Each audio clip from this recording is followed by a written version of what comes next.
ابھی آپ سننا شروع کر چکے ہیں جارج آرویل کے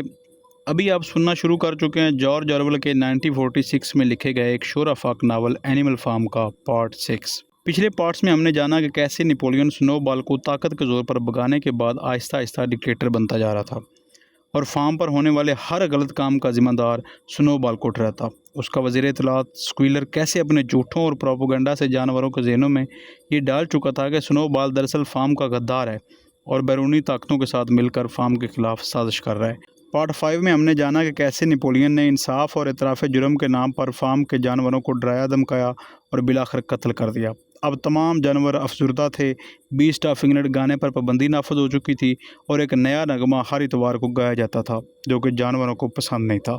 اب پارٹ 6 حاضر ہے۔ چند دن بعد جب سزاؤں کی وجہ سے پیدا ہونے والا خوف کچھ حد تک کم ہو گیا تو جانوروں کو یاد آیا کہ چھٹے قانون میں لکھا تھا کہ کوئی جانور کسی دوسرے جانور کو قتل نہیں کرے گا، اور اگرچہ کسی کی بھی یہ بات خنزیروں یا کتوں کے سامنے کہنے کی ہمت نہ تھی، لیکن سب کو محسوس ہوا کہ جو قتل ہوئے تھے وہ اس ہدایت کے مطابق نہیں تھے، یعنی کہ چھٹے قانون کے مطابق نہیں تھے۔ کلوور نے بینجمن سے کہا کہ وہ اسے چھٹا قانون پڑھ کر سنائے، اور جب بینجمن نے حسب معمول کہا کہ وہ ایسے معاملات میں دخل نہیں دیتا تو اس نے موریل کو بلایا۔ موریل بکری نے اس کے لیے چھٹا قانون پڑھنا شروع کیا۔ اس میں لکھا تھا کوئی جانور کسی دوسرے جانور کو قتل نہیں کرے گا بغیر کسی وجہ کے۔ یہ آخری 4 الفاظ جانوروں کی یادداشت سے نکل گئے تھے، لیکن اب انہیں نظر آیا کہ قانون کی خلاف ورزی نہیں ہوئی تھی، کیونکہ بظاہر غداروں کو قتل کرنے کی معقول وجہ تھی جنہوں نے سنو بال کے ساتھ مل کر سازش کی تھی۔ پورے سال جانور پچھلے سال کی نسبت اور بھی زیادہ محنت سے کام کرتے رہے۔ انہیں ونڈ مل کو دوبارہ تعمیر کرنا تھا، اس بار دیواریں پہلے سے دگنی موٹی بنانی تھیں اور مقررہ تاریخ تک اسے مکمل کرنا تھا۔ ساتھ ہی ساتھ کھیت کے معمول کے کام بھی انجام دینا تھے جو کہ ایک زبردست مشقت تھی۔ کئی بار جانوروں کو ایسا محسوس ہوتا کہ وہ اب پہلے سے زیادہ دیر تک کام کرتے ہیں اور کھانا بھی اتنا نہیں ملتا جتنا جونز کے دور میں ملا کرتا تھا۔ ہر اتوار صبح کو سکویلر اپنے کھروں سے ایک لمبی کاغذ کی پٹی پکڑے انہیں مختلف اعداد و شمار پڑھ کر سناتا جو ثابت کرتے کہ ہر قسم کی خوراک کی پیداوار اور 200%، 300% یا 500% بڑھ گئی ہے۔ جانوروں کے پاس اسے جھٹلانے کی کوئی وجہ نہیں تھی، کیونکہ انہیں اب بغاوت سے پہلے کے حالات زیادہ اچھی طرح یاد نہیں تھے، لیکن پھر بھی ایسے دن آتے جب وہ محسوس کرتے کہ ان کے پاس اعداد و شمار کم اور خوراک زیادہ ہونی چاہیے تھی۔ یہاں تو صرف اعداد و شمار میں ترقی نظر آ رہی تھی۔ اب تمام احکام سکویلر یا دوسرے خنزیروں میں سے کسی ایک کے ذریعے جاری کیے جاتے تھے۔ نیپولین خود ہر 15 دن میں ایک ہی بار عوام میں نظر آتا تھا۔ جب وہ سامنے آتا تھا تو نہ صرف اپنے کتوں کے دستے کے ساتھ آتا بلکہ ایک سیاہ رنگ کا مرغا بھی اس کے آگے چلتا اور اس کا اعلان کرنے والے کے طور پر کام کرتا، کوکڑوں کوڑوں کی آواز بلند کرتا۔ یہاں تک کہ فارم ہاؤس میں کہا جاتا تھا کہ نیپولین دوسرے خنزیروں سے الگ کمرے میں رہتا ہے۔ وہ اکیلا کھانا کھاتا، 2 کتے اس کی خدمت میں لگے ہوتے اور ہمیشہ چینی کے بنے ہوئے ڈنر سیٹ میں کھاتا جو ڈرائنگ روم کی الماری میں رکھا ہوا تھا۔ یہ بھی اعلان کیا گیا کہ نیپولین کی سالگرہ کے دن کے علاوہ 2 سالانہ تقریبات پر بھی توپ چلائی جائے گی، یعنی وہ بندوق جو جونز فارم میں چھوڑ کر بھاگ گیا تھا وہ سال میں پہلے 2 دفعہ چلائی جاتی تھی، اب نیپولین کی سالگرہ کے علاوہ بھی 2 دفعہ چلائی جائے گی۔ اب نیپولین کو کبھی بھی محض نیپولین کہہ کر نہیں پکارا جاتا تھا، اسے ہمیشہ رسمی انداز میں ہمارے لیڈر کامریڈ نیپولین کہا جاتا، اور خنزیر اس کے لیے مختلف القاب ایجاد کرنے میں خوشی محسوس کرتے تھے، جیسے تمام جانوروں کا باپ، انسانیت کے لیے دہشت، بھیڑوں کی حفاظت کرنے والا، بطخ کے بچوں کا دوست اور اس قسم کے دیگر القاب۔ اپنی تقریروں میں سکویلر اکثر نیپولین کی دانش مندی، دل کی نیکی اور ہر جگہ کے جانوروں کے لیے، خاص طور پر ان بدقسمت جانوروں کے لیے جو ابھی تک دوسرے فارموں میں جہالت اور غلامی کی زندگی گزار رہے تھے، نیپولین کی گہری محبت کے بارے میں بات کرتا اور اس کی آنکھوں سے آنسو بہنے لگتے۔ یہ معمول بن چکا تھا کہ ہر کامیابی اور خوش قسمتی کا سہرا نیپولین کے سر باندھا جاتا۔ جانور اکثر ایک مرغی کو دوسری مرغی سے کہتے ہوئے سنتے، ہمارے لیڈر کامریڈ نیپولین کی رہنمائی میں نے 6 دن میں 5 انڈے دیے ہیں، یا 2 گائیں جو تالاب سے پانی پی رہی ہوتی ہیں یہ کہتی کامریڈ نیپولین کی لیڈرشپ کا شکریہ، یہ پانی کتنا شاندار لگ رہا ہے۔ فارم پر عمومی جذبات کا بہترین اظہار اس نظم میں کیا گیا تھا جس کا عنوان کامریڈ نیپولین تھا، جو مینی میس نے لکھی تھی، اور اس کے الفاظ کچھ یوں تھے: یتیموں کا دوست، خوشیوں کا چشمہ، کھانے کے برتنوں کا مالک، اوہ میری روح میں آگ لگ جاتی ہے جب میں تمہاری پرسکون اور باوقار آنکھوں کو دیکھتا ہوں، آسمان میں سورج کی طرح، کامریڈ نیپولین۔ تو وہ عطا کرنے والا ہے ہر وہ چیز جسے تیری مخلوق پسند کرتی ہے، دن میں 2 بار پیٹ بھر کھانا، صاف تنکوں پر لوٹنا، ہر جانور بڑا یا چھوٹا اپنے باڑے میں امن سے سوتا ہے، تو سب کی نگرانی کرتا ہے کامریڈ نیپولین۔ کاش میرے پاس ایک دودھ پیتا بچہ سور ہوتا، پہلے کہ اگر وہ پینٹ کی بوتل یا پیپے جتنا بڑا ہوتا۔ جب وہ پہلا لفظ سیکھتا اسی وقت سے وہ تمہارا وفادار بن جائے۔ اس کی پہلی آواز یہ ہونی چاہیے، comrade Napoleon, comrade Napoleon. Napoleon کو یہ نظم بہت پسند آئی۔ اس نے اسے بڑے گودام کی دیوار پر 7 قوانین کے بالکل سامنے لکھوا دیا۔ اس کے اوپر نیپولین کا ایک پروفائل پورٹریٹ تھا جسے اسکویلر نے سفید پینٹ سے بنایا تھا۔ اسی اسناب میں ویمپر کے ذریعے نیپولین فیڈرک اور پلنگٹن کے ساتھ پیچیدہ مذاکرات میں مصروف تھا۔ لکڑی کا ڈھیر ابھی تک فروخت نہیں ہوا تھا۔ دونوں میں سے فیڈرک اسے حاصل کرنے کے لیے زیادہ بے چین تھا، لیکن وہ مناسب قیمت کی پیشکش نہیں کر رہا تھا۔ اسی وقت یہ افواہیں دوبارہ پھیلنے لگیں کہ فیڈرک اور اس کے آدمی اینیمل فارم پر حملہ کرنے والے ہیں اور ونڈ مل کو تباہ کرنے کی سازش کر رہے ہیں، جس کی تعمیر نے اس میں شدید حسد پیدا کر دی تھی۔ یہ بھی معلوم ہوا کہ سنو بال ابھی تک پنچ فینڈ یعنی فیڈرک کے فارم میں چھپا ہوا ہے۔ گرمیوں کے وسط میں جانور اس وقت خوف زدہ ہو گئے جب انہوں نے سنا کہ 3 مرغیوں نے آ کر اعتراف کیا کہ انہوں نے سنو بال سے متاثر ہو کر نیپولین کو قتل کرنے کی سازش میں حصہ لیا تھا۔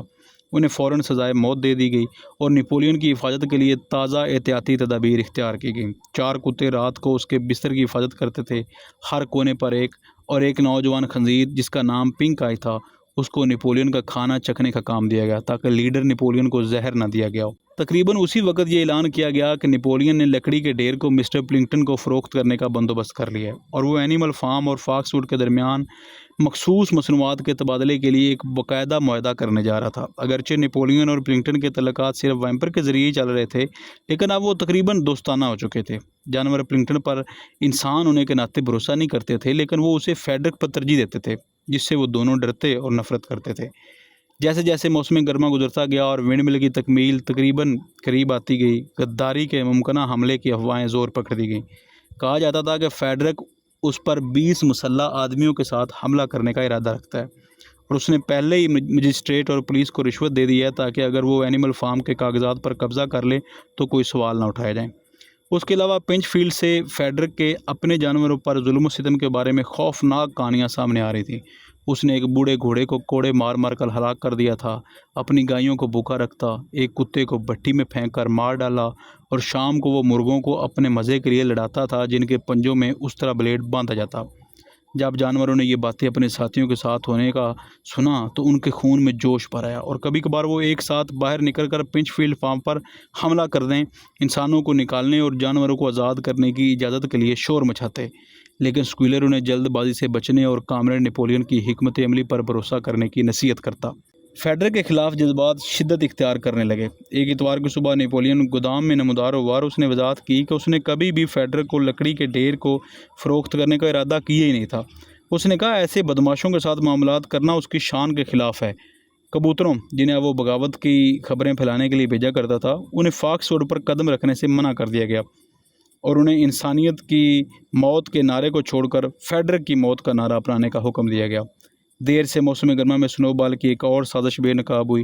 گندم کی فصل میں جڑی بوٹیاں بھری ہوئی تھیں اور یہ دریافت ہوا کہ سنو بال ایک رات خاموشی سے آیا اور جڑی بوٹیوں کے بیجوں کو گندم کے بیجوں کے ساتھ ملا دیا۔ ایک ہنس جو اس سازش میں شریک تھا، اس نے اپنا جرم اسکویلر کے سامنے قبول کیا اور فوراً ہی زہریلی بیریاں کھا کر خودکشی کر لی۔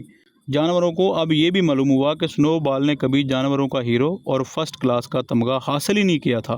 یہ محض ایک افسانہ تھا جو بیٹل آف کاؤ شیڈ کے کچھ عرصہ بعد سنو بال نے خود پھیلایا تھا۔ در حقیقت اس نے بہادری کا مظاہرہ کرنے کی بجائے بزدلی دکھائی تھی اور اس بزدلی پر اس کی سرزنش بھی کی گئی تھی۔ کچھ جانوروں نے یہ سن کر ایک بار پھر حیرت کا اظہار کیا، لیکن اسکویلر نے جلدی انہیں قائل کر لیا کہ ان کی یادداشت غلطی کا شکار ہو گئی تھی۔ خزاں کے موسم میں بہت زیادہ محنت کے بعد، کیونکہ فصل بھی تقریباً اسی وقت اکٹھی کرنی تھی، ونڈ مل کی تعمیر مکمل ہو گئی۔ ابھی مشینری نصب کی جانی باقی تھی اور ویمپر اس خریداری کے مذاکرات کر رہا تھا، لیکن ڈھانچہ مکمل ہو چکا تھا۔ ہر مشکل کے باوجود، نا تجربہ کاری، پرانے اوزار، بدقسمتی اور سنو بال کی غداری کے باوجود کام مقررہ دن پر مکمل ہو گیا تھا۔ تھکے ہوئے لیکن فخر سے بھرپور جانور اپنے شاہکار کے گرد چکر لگاتے رہے، جو ان کی نظروں میں پہلی بار تعمیر کے مقابلے میں زیادہ خوبصورت نظر آ رہا تھا۔ اس کے علاوہ دیواریں پہلے سے دگنی موٹی تھیں۔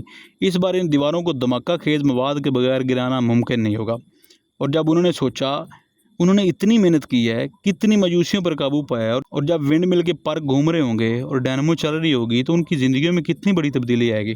جب انہوں نے ان سب چیزوں کے بارے میں سوچا تو ان کی تھکن ختم ہو گئی اور وہ ونڈ مل کے گرد گھومتے ہوئے فتح کے نعرے لگانے لگے. خود نیپولین بھی اپنے کتوں اور مرغے کے ساتھ مکمل ہونے والے کام کا معائنہ کرنے کے لیے آیا. اس نے ذاتی طور پر جانوروں کو ان کی کامیابی پر مبارکباد دی اور اعلان کیا کہ ونڈ مل کا نام نیپولین مل رکھا جائے گا.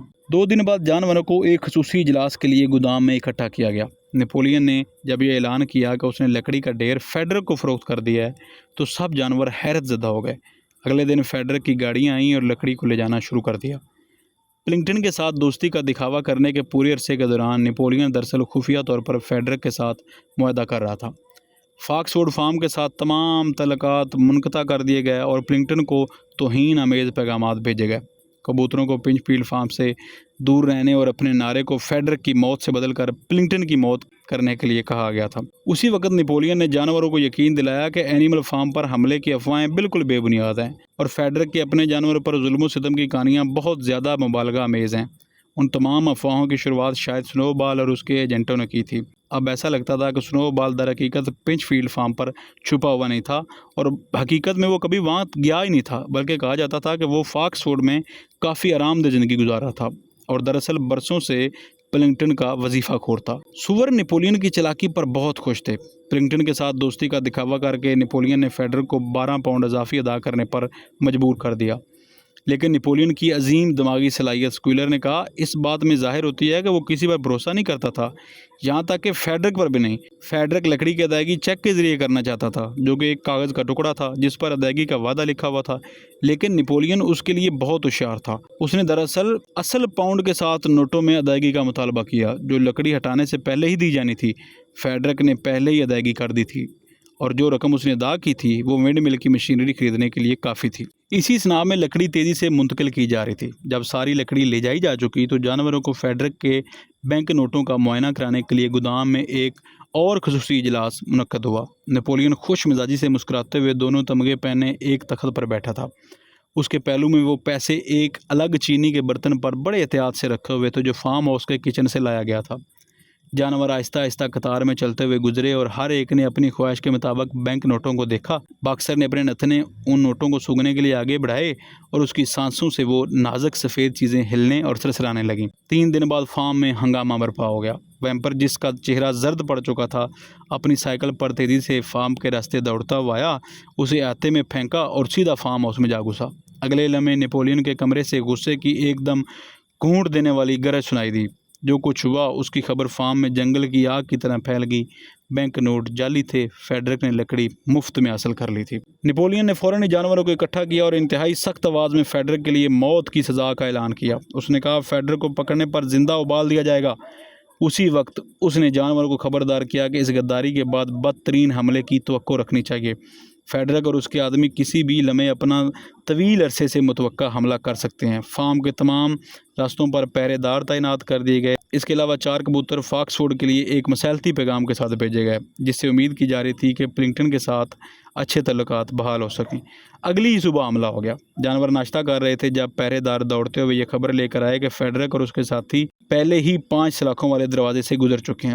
جانور بہادری سے ان کا سامنا کرنے کے لیے نکلے, لیکن اس بار انہیں ویسی آسان فتح حاصل نہ ہوئی جیسی بیٹل آف کاؤشیڈ میں ہوئی تھی. فیڈرک کے ساتھ 15 آدمی تھے جن کے پاس 6 بندوقیں تھیں, اور جیسے ہی وہ 50 گز کے فاصلے پر پہنچے انہوں نے فائر کھول دیا. جانور ان خوفناک دھماکوں اور گولیوں کا سامنا نہ کر سکے اور نیپولین اور باکسر کی کوششوں کے باوجود انہیں جلدی پیچھے ہٹنا پڑا. ان میں سے کئی پہلے ہی زخمی ہو چکے تھے. وہ فارم کی عمارتوں میں پناہ لینے لگے اور دراڑوں اور سوراخوں سے محتاط انداز میں جھانکنے لگے. پوری بڑی چراگاہ جس میں ونڈ مل بھی شامل تھی دشمن کے قبضے میں آ گئی. اس لمحے کے لیے نیپولین بھی بے بس نظر آیا. وہ بغیر کچھ کہے ادھر ادھر چکر کاٹتا رہا. اس کی دم سیدھی اور لرز رہی تھی.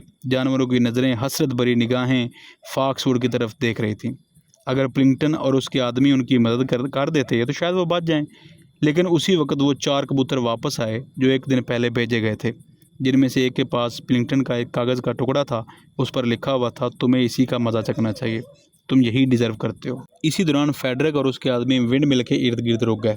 جانور انہیں دیکھ رہے تھے اور ایک مایوسی کی سرسراہٹ گونج اٹھی۔ ان میں سے 2 آدمیوں نے ایک کریک بار اور ایک ہیمر نکالا۔ وہ ونڈ مل کو گرانے والے تھے۔ ناممکن، نیپولین نے پکارا، ہم نے دیواریں بہت موٹی بنائی ہیں، وہ 1 ہفتے میں بھی اسے نہیں گرا سکتے۔ حوصلہ رکھو ساتھیو۔ لیکن بنجمن مردوں کی حرکات کو غور سے دیکھ رہا تھا۔ جن 2 کے پاس ہیمر اور کریک بار تھے وہ ونڈ مل کی بنیاد کے قریب ایک سوراخ کھود رہے تھے۔ آہستہ اور تقریباً تفریحی انداز میں بنجمن نے اپنی ناک کو ہلا دیا۔ مجھے اندازہ تھا، اس نے کہا، کیا تم نہیں دیکھ رہے وہ کیا کر رہے ہیں؟ چند لمحوں میں وہ اس خوراک میں دھماکہ خیز پاؤڈر بھرنے والے ہیں۔ جانور خوفزدہ ہو گئے اور عمارتوں کی پناہ گاہ سے باہر نکلنا ناممکن ہو گیا۔ چند لمحوں بعد مردوں کو ہر سمت دوڑتے ہوئے دیکھا گیا۔ پھر ایک زبردست دھماکہ ہوا۔ کبوتروں نے فضا میں اڑان بھر لی اور تمام جانور نیپولین کے سوا اپنے پیٹ کے بل لیٹ گئے اور اپنے چہرے چھپانے لگے۔ جب وہ بارود اٹھے تو ونڈ مل جہاں تھی وہاں ایک بڑی کالے دھوئیں کی دھند چھا گئی۔ آہستہ آہستہ ہوا نے اسے دور کر دیا۔ ونڈ مل اب موجود نہیں تھی۔ اس منظر نے جانوروں کی ہمت واپس دلا دی۔ انہیں بہت غصہ آیا۔ چند لمحے پہلے جو خوف اور مایوسی انہوں نے محسوس کی تھی وہ اس ناپاک اور حقیر عمل کے خلاف ان کے غصے میں ڈوب گئی۔ انتقام کی ایک زبردست پکار اٹھی اور مزید احکامات کا انتظار کیے بغیر وہ ایک جتھا بنا کر دشمن کی طرف بڑھ گئے۔ اس بار انہوں نے وہ ظالمانہ گولیاں نظر انداز کی جو ان پر اولے کی طرح گریں۔ یہ ایک وحشیانہ اور کڑوا مارکا تھا۔ مرد بار بار گولیاں چلاتے رہے اور جب جانور قریب پہنچے تو انہوں نے اپنی لاتوں اور بھاری کھروں سے حملہ کیا۔ 1 گائے، 3 بھیڑیں اور 2 بطخیں ہلاک ہو گئیں اور تقریباً ہر کوئی زخمی ہو گیا، حتیٰ کہ نیپولین جو پیچھے سے کارروائیوں کی نگرانی کر رہا تھا اس کی دم کی نوک بھی ایک گولی سے چٹک گئی۔ لیکن مرد بھی بغیر نقصان کے نہیں رہے۔ 3 مردوں کے سر باکسر کے کھروں سے ٹوٹ گئے، ایک کو گائے کے سینگ سے پیٹ میں گہرا زخم آیا اور ایک کی پتلون جیسی اور بلو بیل نے تقریباً پھاڑ دی۔ اور جب نیپولین کی خود کی 9 کتوں کی باڈی گارڈ جنہیں اس نے جھاڑی کے کور کے نیچے سے ایک منحرف راستہ اختیار کرنے کی ہدایت دی تھی اچانک دشمن کی پسپائی پر نمودار ہوئے تو وحشت نے دشمن کو گھیر لیا۔ انہوں نے دیکھا کہ اب جانور چاروں طرف سے ان کا محاصرہ کرنے لگے ہیں تو فیڈرک نے اپنے آدمیوں کو حکم دیا کہ جدھر جدھر سے راستہ ملتا ہے نکل جاؤ، اور اگلے لمحے بزدل دشمن اپنی جان بچانے کے لیے دوڑ رہا تھا۔ جانوروں نے ان کا کھیت کے نیچے تک پیچھا کیا اور ان پر آخری دھکے دیے جب وہ کانٹوں کی جھاڑی سے گزر رہے تھے۔ انہوں نے فتح حاصل کر لی لیکن وہ تھکے ہوئے اور خون آلود تھے۔ آہستہ آہستہ وہ فارم کی طرف واپس لوٹنے لگے۔ اپنے مردہ ساتھیوں کو گھاس پر پھیلا ہوا دیکھ کر کچھ جانوروں کی آنکھوں میں آنسو آ گئے اور تھوڑی دیر کے لیے انہوں نے اس جگہ پر افسوس کے ساتھ توقف کیا جہاں ونڈ مل کھڑی تھی۔ ونڈ مل نیست و نابود ہو چکی تھی۔ ان کی محنت کا تقریباً آخری نشان بھی چلا گیا تھا، حتیٰ کہ بنیادیں بھی جزوی طور پر تباہ ہو چکی تھیں، اور اس بار دوبارہ بناتے وقت وہ پچھلی بار کی طرح گرنے والے پتھروں کا استعمال نہیں کر سکتے تھے۔ اس بار پتھر بھی غائب ہو چکے تھے۔ دھماکے کی طاقت نے انہیں سینکڑوں گز دور پھینک دیا تھا۔ ایسا لگتا تھا ونڈ مل کبھی تھی ہی نہیں۔ جب وہ فارم کے قریب پہنچے، اسکویلر جو لڑائی کے دوران غیر حاضر رہا خوشی سے اپنی دو ملا کر مسکراتے ہوئے ان کی طرف آیا، اور جانوروں نے فارم ہاؤس کی طرف سے ایک بندوق چلنے کی زوردار آواز سنی۔ یہ توپ کیوں چل رہی ہے؟ باکسر نے پوچھا۔ ہماری فتح منانے کے لیے، اسکویلر نے پکارا۔ کون سی فتح؟ باکسر نے کہا۔ اس کے گھٹنے خون آلود تھے، اس کا ایک جوتا کھو گیا تھا، اس کی کھروں میں دراڑیں آ گئیں اور 1 درجن گولیاں اس کی پچھلی ٹانگ میں پیوست ہو چکی تھیں۔ کون سی فتح؟ دوست، کیا ہم نے دشمن کو ہماری سرزمین اینیمل فارم کی مقدس سرزمین سے نکال نہیں دیا؟ لیکن انہوں نے ونڈ مل تباہ کر دی اور ہم نے اس پر 2 سال کام کیا تھا۔ کیا فرق پڑتا ہے؟ ہم ایک اور ونڈ مل بنائیں گے، اگر ہمارا جی چاہے تو ہم 6 بنا لیں گے۔ دوست، تم اس عظیم چیز کو نہیں سمجھتے جو ہم نے کیا ہے۔ دشمن اسی زمین پر قابض تھا جس پر اب ہم کھڑے ہیں، اور اب کامریڈ نیپولین کی قیادت کی بدولت ہم نے ہر انچ زمین واپس لے لی ہے۔ تو ہم نے وہی چیز واپس حاصل کی ہے جو ہمارے پاس پہلے تھی، باکسر نے کہا۔ یہی ہماری فتح ہے، اسکویلر نے کہا۔ وہ یارڈ میں لنگڑاتے ہوئے داخل ہوئے۔ باکسر کی ٹانگ کے نیچے کا حصہ شدید درد کر رہا تھا۔ اس نے آگے کی طرف ونڈ مل کی دوبارہ تعمیر کے بھاری کام کو دیکھا اور تصور ہی میں اس کام کے لیے خود کو تیار کر لیا۔ لیکن پہلی بار اسے خیال آیا کہ وہ 11 سال کا ہے اور شاید اس کے بڑے آرگنز اب پہلے جیسے نہیں رہے۔ لیکن جب جانوروں نے سبز پرچم کو لہراتے ہوئے دیکھا اور گولہ بارود کی آواز سنی جو کہ کل ملا کر 7 بار فائر کیا گیا تھا، اور نیپولین کی تقریر سنی جس میں انہوں نے ان کی ہمت کو سراہا، تو انہیں لگا کہ واقعی انہوں نے ایک بڑی فتح حاصل کی ہے۔ جنگ میں ہلاک ہونے والے جانوروں کو ایک باوقار جنازہ دیا گیا۔ باکسر اور کلوور نے جس گاڑی کو جنازے کے لیے استعمال کیا اس کو کھینچا، اور کامریڈ نیپولین خود جلوس کی قیادت کرتے ہوئے آگے چل رہے تھے۔ 2 دن مکمل جشن میں گزارے گئے۔ گانے، تقریریں اور مزید گولہ بارود کی آوازیں سنائی دیں، اور ہر جانور کو ایک سیب کا خصوصی تحفہ دیا گیا، ہر پرندے کو ایک چھٹانک مکئی اور ہر کتے کو 3 بسکٹ ملے۔ اعلان کیا گیا کہ اس جنگ کو بیٹل آف ونڈ مل کہا جائے گا، اور نیپولین نے ایک نیا اعزاز سبز پرچم کا تمغہ بنایا جسے انہوں نے خود کو عطا کیا۔ عام خوشی میں بینک نوٹوں کا بدقسمت معاملہ بھول گیا۔ کچھ دن بعد خنزیروں نے فارم ہاؤس کے تہہ خانوں میں ایک شراب کا پیپا دیکھا جو پہلے جب وہ فارم ہاؤس میں منتقل ہوئے تھے تب نظر انداز کر دیا گیا تھا۔ اس رات فارم ہاؤس سے بلند آواز میں گانے کی آوازیں آئیں جن میں سے سب کو حیرت میں ڈالنے کے لیے بیسٹ آف انگلینڈ کی دھن بھی شامل تھی۔ رات 9:30 بجے کے قریب نیپولین جو مسٹر جونز کی پرانی وولر ٹوپی پہنے ہوئے تھے اسے واضح طور پر پچھلے دروازے سے باہر آتے تیز تیز دوڑتے ہوئے یارڈ کے گرد گھومتے اور دوبارہ اندر جاتے ہوئے دیکھا گیا، لیکن صبح ہوتے ہی فارم ہاؤس پر گہری خاموشی چھائی ہوئی تھی۔ کوئی خنزیر جاگا ہوا نظر نہ آیا۔ تقریباً 9 بجے اسکویلر آہستہ آہستہ افسردہ حالت میں مدھم نظر آتے ہوئے اپنی پچھلی دم کو لٹکائے ہوئے اور شدید بیمار ہونے کے آثار کے ساتھ نمودار ہوا۔ اس نے جانوروں کو اکٹھا کیا اور بتایا کہ اس کے پاس ایک خوفناک خبر ہے، کامریڈ نیپولین مرنے والے ہیں۔ ایک زارو قطار کی آواز اٹھی، فارم ہاؤس کے دروازوں کے باہر تنکے بچھا دیے گئے اور جانوروں نے آہستگی سے چلنا شروع کیا۔ آنکھوں میں آنسو لیے وہ ایک دوسرے سے پوچھنے لگے اگر ان کا لیڈر ان کو چھوڑ کر چلا گیا تو وہ کیا کریں گے؟ ایک افواہ پھیل گئی کہ آخرکار سنو بال نے نیپولین کے کھانے میں زہر ملا دیا تھا۔ 11 بجے اسکویلر نے باہر آ کر ایک اور اعلان کیا۔ اپنے آخری عمل کے طور پر کامریڈ نیپولین نے ایک سیریس حکم جاری کیا، شراب کا پینا موت کی سزا۔ اس رات واقعے کے بعد نیپولین نے اپنے آپ کو بہتر پایا اور اگلے دن یہ پتہ چلا کہ انہوں نے ویمپر کو شہر میں وہ کتابیں خرید کر لانے کا حکم دیا جن پر شراب بنانے کا طریقہ لکھا ہوتا ہے۔ ایک ہفتے بعد نیپولین نے حکم دیا کہ باغ کے پیچھے چھوٹے چراگاہ کی زمین میں ہل چلایا جائے جسے پہلے بوڑھے مویشیوں کے لیے چراگاہ کے طور پر مختص کیا گیا تھا، یعنی جو جانور ریٹائر ہو جائیں گے۔ یہ بتایا گیا کہ چراگاہ تھک گئی ہے اور اسے دوبارہ بیج دینے کی ضرورت ہے، لیکن جلدی معلوم ہوا کہ نیپولین اسے جوار کے بیج سے بھرنے کا ارادہ رکھتے ہیں۔ اسی دوران ایک عجیب واقعہ پیش آیا جسے کوئی بھی سمجھ نہیں پایا۔ ایک رات تقریباً 12 بجے یارڈ میں ایک زوردار دھماکہ ہوا اور جانور اپنے اسٹالوں سے باہر آ گئے۔ یہ چاندنی رات تھی۔ بڑے کھیت کی آخری دیوار کے نیچے جہاں 7 قوانین لکھے گئے تھے ایک سیڑھی ٹوٹ کر 2 ٹکڑے ہو گئی تھی۔ اسکویلر جو عارضی طور پر چکرایا ہوا تھا اس کے پاس پھیلا ہوا تھا، نیچے گرا ہوا تھا اور قریب ہی ایک لیمپ، ایک پینٹ برش اور ایک الٹی ہوئی سفید پینٹ کی بالٹی پڑی تھی۔ کتے فوراً اسکویلر کے گرد ایک دائرہ بنا کر اسے واپس فارم ہاؤس کی طرف لے گئے۔ جانوروں کو اس بات کا مطلب سمجھ نہیں آیا سوائے پرانے بینجمن کے جو ایک جانکار نظر کے ساتھ سر ہلا رہا تھا اور کچھ کہنا نہیں چاہ رہا تھا۔ لیکن چند دن بعد موریل نے 7 قوانین کو دوبارہ پڑھتے ہوئے دیکھا کہ جانوروں نے ایک اور حکم کو غلط یاد کیا تھا۔ انہیں لگتا تھا کہ 5واں حکم یہ تھا کہ کوئی جانور شراب نہیں پیے گا، لیکن انہوں نے 2 لفظ کم یاد کیے تھے۔ اصل میں حکم یہ لکھا ہوا تھا کوئی جانور ضرورت سے زیادہ شراب نہیں پیے گا۔